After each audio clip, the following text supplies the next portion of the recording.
Kash Patel, the Trump nominee for FBI director, is one step closer to realizing his dream. On the show with us is Dr. Amlendu Misra, Professor of International Politics, Lancaster University, UK, live from London right now. Dr. Misra, I think it's now clear that the outgoing, FBI director says that I do not want my relationship with Trump to really affect the agency, and therefore I must leave. Well, what has happened here is that FBI is a poison chalice. The way it has conducted itself in the last 4 years, it has become a handmaiden for the outgoing presidency.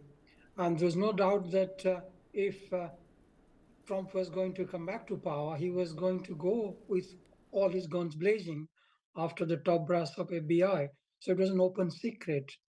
And although Mr. Wray has been talking about not undermining the agency, so I can't see any reason why the new director is not going to go for not only just Wray, but others who have been supposed to have been involved in undermining Trump's interest in the last 4 years.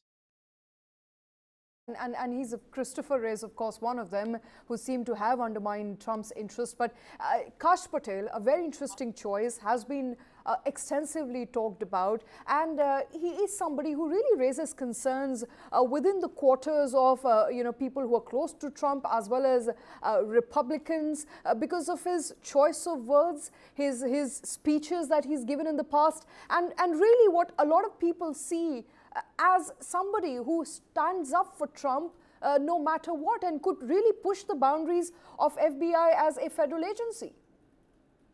Well, let's step aside for a moment and let's not imagine that Kash Patel was there as the incoming FBI director.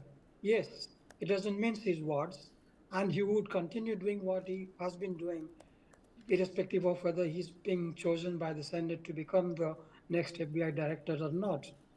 He doesn't have an agenda, but he is fiercely loyal, and he has got a specific ideology, worldview, and he fights for it. And that is something which gels very well with Trump's own outlook and worldview. So it is a match, and they both say that there is a deep state, and whether we agree with it or not, it has undermined the system in a large way. All the cases against whether it was correct or incorrect, we are not going to get into that, but the manner it has been used to go for political witch hunt is definitely was going to come back and haunt the current administration. Now, since it's going, Mr. Wray has no way but to leave. And at the same time, he's not the only person who will be implicated. There will be several others. So heads will be rolling.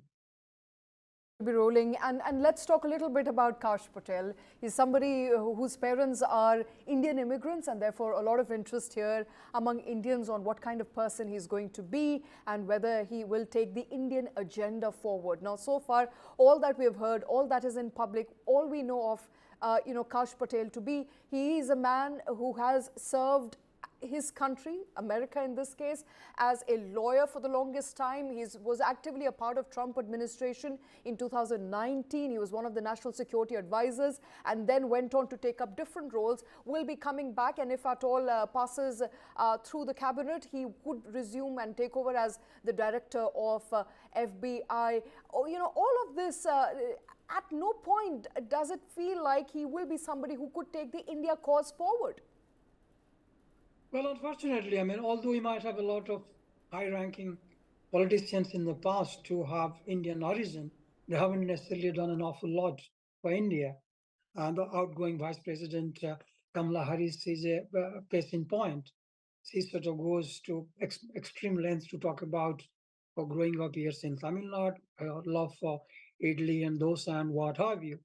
But that hasn't necessarily materialized in terms of actual help for the mother country, so to speak.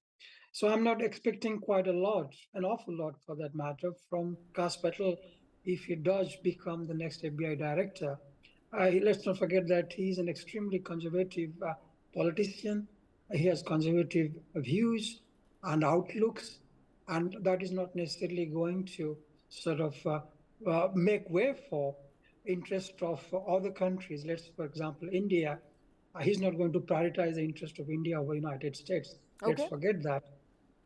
Okay, so one has to be clear that the Indian connection there may not be of great importance when it comes to his priorities. But Dr. Misra, I have to ask you, does Kash Patel bother you as a choice for FBI director? His past statements, his record, does it bother you at all? And the fact that he said that he wants to get, rid of the deep state, the top ranks within the FBI, does those statements bother you?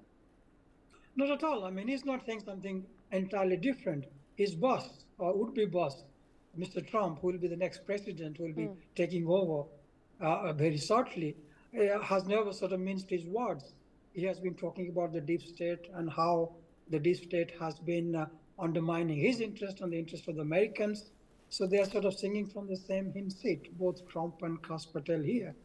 So it doesn't bother me at the slightest, because in some ways, at least one is aware of what is there. It is better to know the devil you know than the devil you don't. So that is the reason why his background, Kash Patel's background, would prepare policymakers, politicians, and whoever wants to engage with the United States to be on a better footing so far as moving forward. All right, and before I let you go, there is of course a Senate confirmation waiting there. What is your understanding on whether Kash Patel will pass through that exam and Senate will confirm him as the new FBI director?